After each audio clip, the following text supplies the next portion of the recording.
Hi, I'm Josh Douglas, Senior Vice President of Product Management at Mimecast. In our State of the Email Security Report for 2021, we identified that 60% of the respondents experienced some form of ransomware attack. And of that 60%, 50% of those individuals paid a ransom to an adversary. And only 2/3 of those individuals that paid a ransom ever saw their data again. That means that 1/3 of that population never saw their data after it was encrypted and they paid the ransom. And so we don't want you to be somebody like that. We actually want you to be able to respond quickly. And the best form of response is a proactive measure put in place even before you need to respond and recover. And with that thought in mind, we have a few items that we think you should do. Putting in strong authentication specifically for your end users when you think about two-factor authentication, so that way you can validate those individuals coming into your organization. But it also means putting in authentication measures in between organizations and other companies. That means validating SPF records on your email and also thinking about DKIM, so that way you can validate the senders in the first place and make sure that nobody's being spoofed.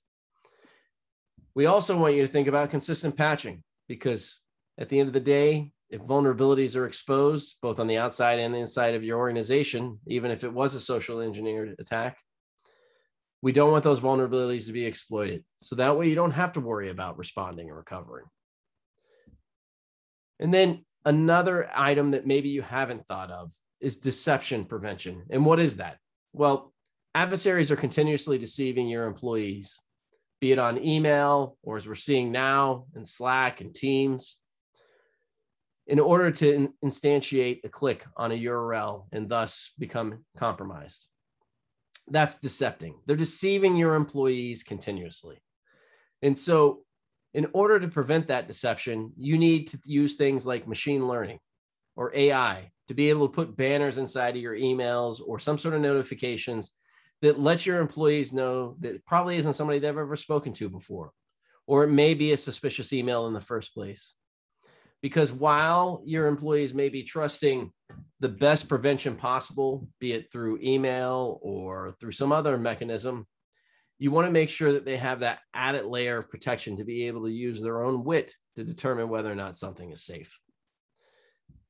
And then even if things do make it through and somebody clicks on something bad, because 60% of the respondents said that this did happen, you want to make sure that you have a reliable data resiliency plan put in place. That means good backups, making sure that you're testing them continuously.